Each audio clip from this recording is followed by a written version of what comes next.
तो कल के दिन मैंने आपको कुछ रीजंस बताए थे जिसकी वजह से मार्केट बहुत बुरे तरीके से डंप हुई थी। एंड मैंने आपको आज से 3 दिन पहले बताया था कि $36,000 तक बिटकॉइन का प्राइस नीचे गिरने वाला है। ये सारी अपडेट्स मैंने आपको टेलीग्राम के ऊपर ऑलरेडी दे दी थी, इवन वीडियोस पर भी दिया। एंड लेकिन अभी भी मार्केट लगातार डंप हो रही है। जो हमारा जोन है, जो हमने चेक किया था अकॉर्डिंग टू टेक्निकल्स, 32,000 से लेकर $36,000 के बीच में रह सकता है प्राइस। एंड यहां से एक अपस्विंग हमें देखने को मिल सकता है। लेकिन इससे भी बुरा एक जो वर्स्ट केस सिनेरियो, वो भी मैंने तभी डिस्कस किया था, अभी हम दोबारा डिस्कस करेंगे।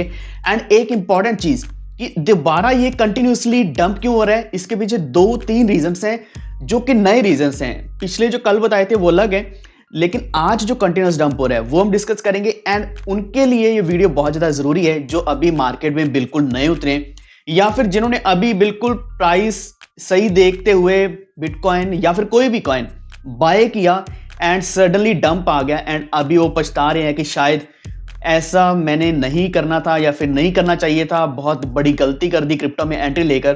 तो आपके सभी डाउट्स इसी वीडियो में क्लियर करेंगे, टेक्निकल्स भी पूरे डिस्कस करेंगे, फंडामेंटल्स भी। तो वीडियो को पूरा देखते रहना, अभी से लाइक कर दो।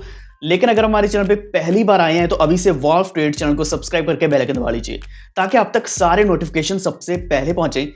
तो बाकी अपडेट्स आपको हमारे टेलीग्राम के ऊपर मिलती रहेंगी। वॉल्फ ऑफिशियल आप सर्च कर सकते हैं या फिर आपको लिंक मिल जाएगा डिस्क्रिप्शन में, तो उसके ऊपर भी आप क्लिक करके ज्वाइन कर सकते हैं।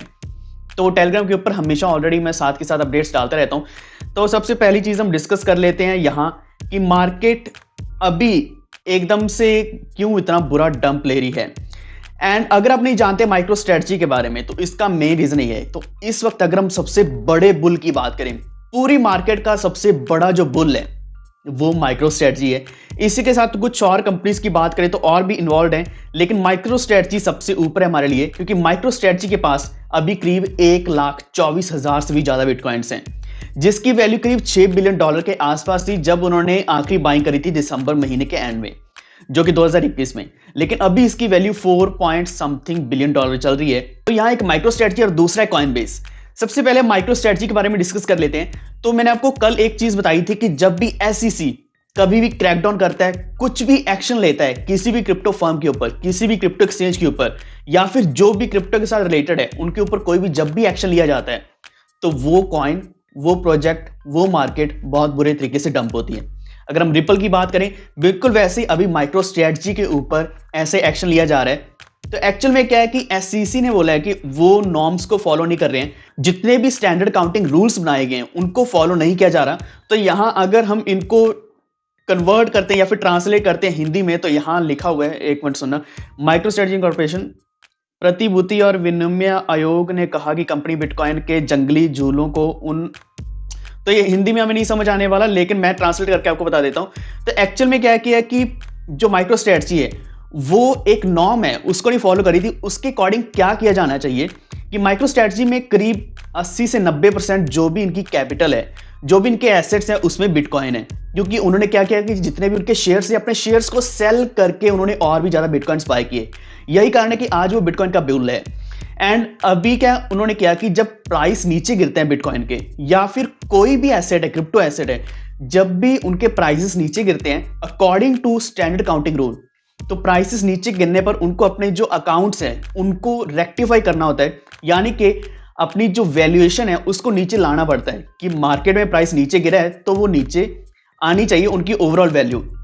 लेकिन उन्होंने अपनी वैल्यू को नीचे नहीं किया, यानी कि डिक्रीज नहीं किया अकॉर्डिंग टू करंट या फिर लेटेस्ट मार्केट प्राइसेस।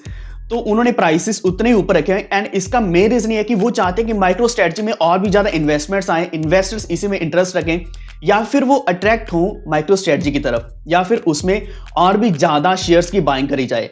इस चीज के कारण माइक्रो स्ट्रेटजी ने यहां बहुत बड़ी गलती करी है, नॉन गैप रूल्स को फॉलो किया है, जिस कारण SEC अभी क्रैकडाउन कर रहा है माइक्रो स्ट्रेटजी के ऊपर, जिसकी वजह से माइकल सेलर, जो हमारे लिए सबसे बड़े बुल हैं, जिनके पास 1,24,000 से भी ज्यादा बिटकॉइंस हैं, तो उनके ऊपर भी ऐसी सिचुएशन आ चुकी है। तो ऐसा नहीं है कि जो सबसे ज्यादा पैसा रखता है या फिर जिसके पास सबसे ज्यादा वेल्थ है वो हमेशा कंट्रोल करने वाला पूरी मार्केट। तो कई बार क्या है कि जो गवर्नमेंट है या फिर गवर्नमेंट के पीछे कुछ और भी है, फॉर एग्जाम्पल इल्यूमिनाटी, तो वो भी कंट्रोल कर सकते हैं इन चीजों को, या फिर बिटकॉइन को, या फिर ऐसी जो महान हस्तियां उनको भी कंट्रोल किया जा सकता है, जिसकी वजह से जब क्रैकडाउन आया माइक्रो स्ट्रेटजी के ऊपर तो मार्केट और भी ज्यादा नीचे गिरी।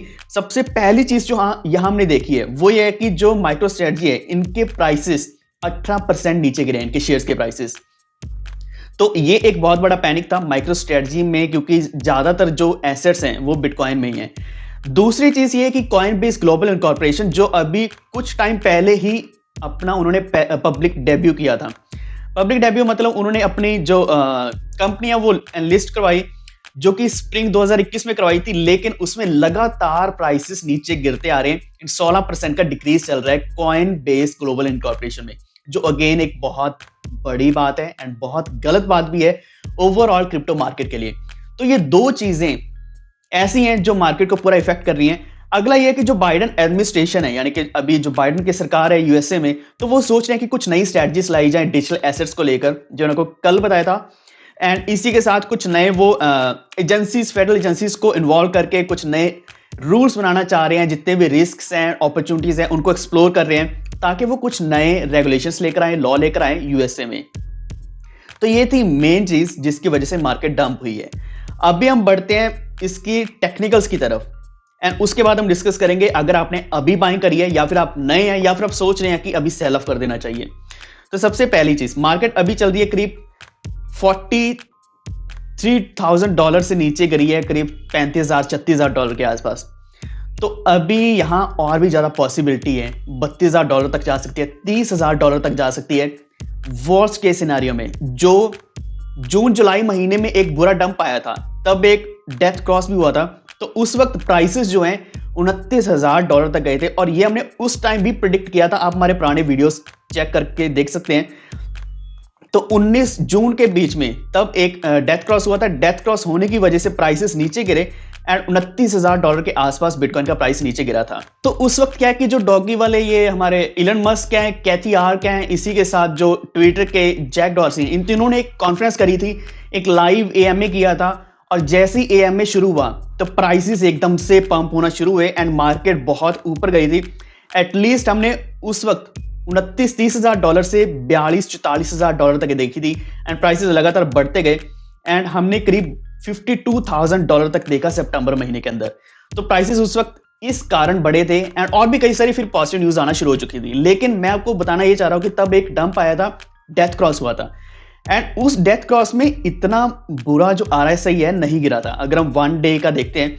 लेकिन इस वक्त जो डेथ क्रॉस आया कुछ दिन पहले ही आया था और मैंने आपको बताया था कि इसका जो इंपैक्ट है एकदम से नहीं दिखता, थोड़ा टाइम लेता है। कुछ और नेगेटिव न्यूज इसी के साथ आने वाली हैं तो आई है एंड हमने देखा कि यहाँ प्राइसेस जो हैं $45,000-48,000 से नीचे गिरना शुरू हुए एंड लगातार अभी हमने देखा है करीब जो ऑल टाइम लो चल रहे हैं 24 आवर का, तो इसमें $34,000 भी हमने आज के दिन देखा है।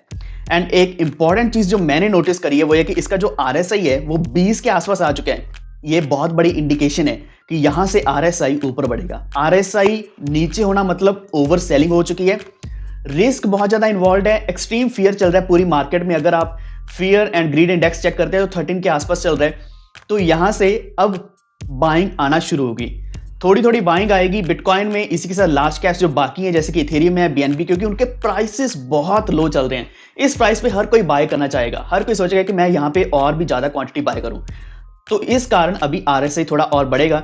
RSI के बढ़ने के साथ प्राइसेस लगातार अभी बढ़ना शुरू हो सकते हैं। तो ये एक ऐसा पॉइंट है, मैं जो लीस्ट अभी एक्सपेक्ट कर रहा हूं वो 32 से लेकर $30,000 के आसपास है एंड आई होप कि यहां से एक अच्छी हमें रिकवरी मिल सकती है जो एटलीस्ट $38,000 या फिर उससे ऊपर मार्केट को लेके जाने वाली है। तो कल मैंने ऑप्शंस की एक्सपायरी के बारे में आपको बताया था कि अगर यहां से प्राइस $42,000-43,000 तक जाता है तो बुल्स क्या है कि वो विन कर सकते हैं। लेकिन बियर्स ने यहाँ पूरी कोशिश करी, मार्केट को बुरे तरीके से नीचे गिराया है एंड वी कैन से कि बियर्स हैव वॉन। लेकिन ऐसा नहीं कि वो हमेशा इसी तरीके से बियरिश मार्केट ही चलती रहेगी। वर्स्ट के सिनारियो में कल मैंने आपको बताया था कि $20,000 तक जा सकती है, लेकिन वो बहुत ही बुरी सिचुएशन होगी तब ऐसा पॉसिबल हो सकता है, क्योंकि $29,000 $30,000 हम अभी भी एक्सपेक्ट कर रहे हैं कि ऐसा हो सकता है। तो यहां से दोनों चीजें पॉसिबल हैं। तो नीचे कमेंट करने वाले होंगे जो बोलेंगे कि हम हमेशा बोलते हैं कि ऊपर भी जा सकते हैं नीचे भी जा सकते हैं, लेकिन वो बात अलग है। हम यहाँ टेक्निकल्स को देखते हुए बोल रहे हैं कि ये एक दो चीजें पॉसिबल हो सकती हैं। तो इस चीज को देखते हुए आप अपने ट्रेड्स जो हैं वो टोटली कैंसिल कर दें, कोई भी ट्रेड मत लगाओ। मैंने आपको पहले बताया था, आज के दिन ही रात को बताया था, करीब 3-4 बजे के आसपास आपको बताया था कि अपने जितने भी ट्रेड्स हैं कैंसिल कर दो, मार्केट उस प्राइस पर आ चुकी है जो हमने एक्सपेक्ट किया था।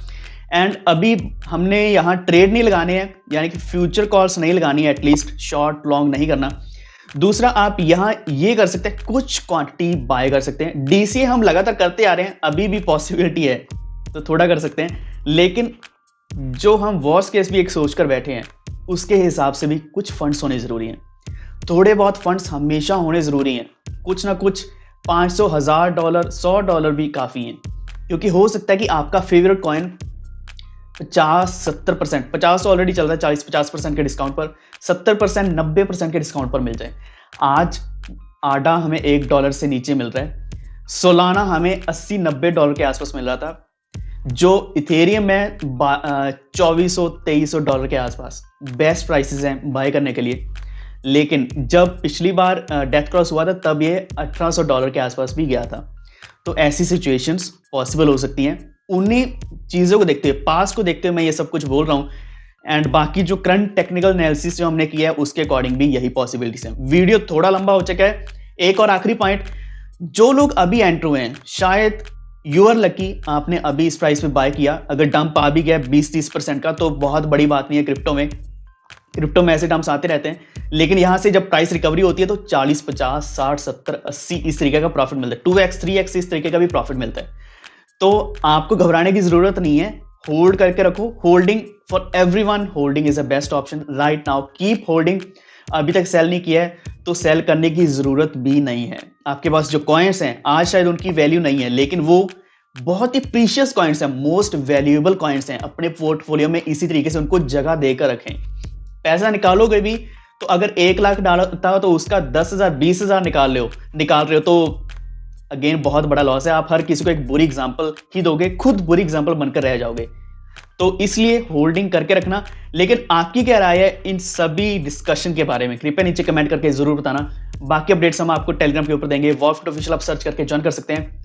तो अगर आपको जानकारी अच्छी लगी है इस वीडियो को लाइक एंड शेयर जरूर कर देना, और हमारे चैनल वॉल्फिट को सब्सक्राइब करके बेल आइकन दबा लीजिए ताकि आप तक सारे नोटिफिकेशन सबसे पहले पहुंचे। धन्यवाद।